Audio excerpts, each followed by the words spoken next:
What's up, guys? Welcome back to another Destiny 2 Season of the Worthy video. And today's video, I'll be covering the popular Dead Orbit hand cannon that's back, the Dire Promise. Which, if you didn't know, this was one of the staple PvP weapons that people used just because of the archetype. The perks weren't fantastic completely, but overall it was one of the better hand cannons in the lightweight frame archetype. Now, unfortunately, how you obtain this hand cannon, it is a random drop. You can't go to the Dead Orbit vendor or Octral. You can't go to him, unfortunately, and just pick it up, so I guess you just have to just pray you get one. Like I said, this falls into the lightweight frame, which is the most popular archetype of hand cannon for both PvE and PvP. Speaking of PvE, let's quickly go over it. Now, obviously I'm going to whip out the perk set here. To be honest, there are not a lot of good PvE perks that I see versus some of the other videos that I've dropped before.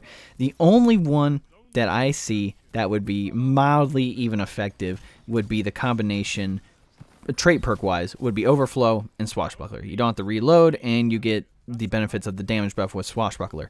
Every other perk on here, it doesn't really matter. There's already effective PvE weapons out there. I wouldn't worry about trying to get a PvE god roll of this. But for PvP, that's a whole nother story. Now again, if you look at the perk set here, you have the potential for like a very solid god roll here. Now, sight-wise, it's obviously saying one of these sights is better than the others. Probably the one that gives you the most range. I would just say pick a sight that you're comfortable with. I'm comfortable with fast draw, but I forget which sight that I actually had on mine, because mine came with like snapshot and swashbuckler, which for, you know, PvP isn't horrible. You know, you get that quick aim down sight, and being able to have a damage buff is great, especially if you have a melee style build, but there's a way better god roll here. So again, sight-wise, pick the one you're comfortable with. Magazine-wise, you want ricochet rounds. Maybe even high cal, but ricochet rounds comes out on top every time. Now, for TRACOM number 1, best option here, I would say opening shot. Why? Because your first shot gets increased accuracy and increased range. Now, I would say a backup to that would maybe be something like auto-loading holster if you decide to switch to, I would say most people end up pairing this with a sniper or even a shotgun, but by the time you whip your hand cannon back out, it's automatically reloaded, so you don't have to worry about that. But opening shot would be first, in my opinion. Now, TRACOM number 2, there's really only one option here that I would choose, and it's rangefinder, right? Because this is a lightweight frame. It does have one of the lower ranges out of all the hand cannons versus something like aggressive frame or even Ariana's Vow, which that thing's like a sniper anyway. You know what? It's technically a hand cannon, but it's special, so it's different. But I would say the follow-up to rangefinder, swashbuckler maybe, you know, being able to have a little extra damage is nice. But again, the god roll here, rangefinder, opening shot, ricochet rounds. Those are the main 3 that you want. I did not have the luxury of using a god roll in PvP with this weapon. Again, like I said, I had snapshot and swashbuckler.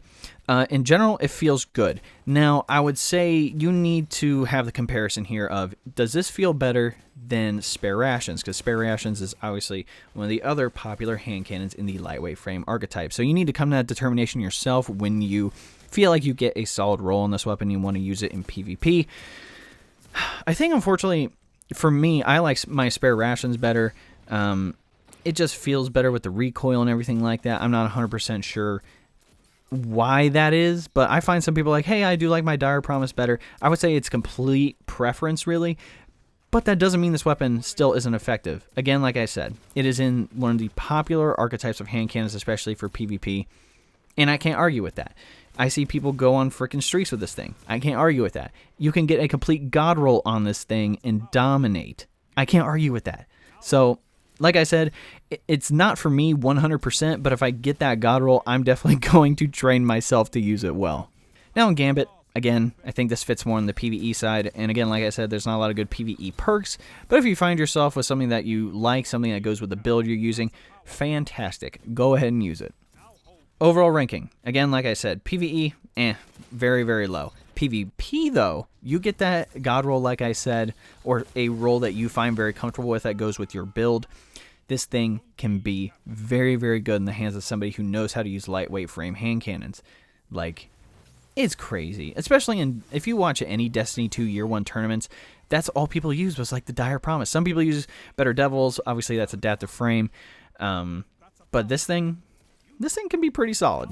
Alright guys, looks like we're at the end of the video. Just wanted to cover 3 things with you. Number 1, about support. If you're looking for the #1 best way to support me, there's a link below that'll take you to a 4-minute video that I made a while ago. If you want to go watch that, that'd be awesome. If not, it's definitely not going to hurt my feelings. You can also subscribe to the channel, like this video, share this video, follow me on social media with the links below, and all that great jazz. Number 2, regarding social media, I have a Facebook page, Twitter, Instagram, Discord, and a few others. If you would like to keep up to date on Destiny 2 related content, be sure to use those links below to find me on those platforms. And number 3, going over the clan, if you're looking to join my clan, we have some spots open on all platforms. We're looking for active players and community members in the Destiny community. And typically we like to play casual PVE and PvP a majority of the time. I'm definitely all about that solo grind, but I'm willing to definitely play with people in the community, like definitely willing to do that. If you're looking to join, there's a link to the clan page on the Bungie.net site below, and all you have to do is request to join and I'll approve it. Hope you guys enjoyed the video. We'll catch you next time.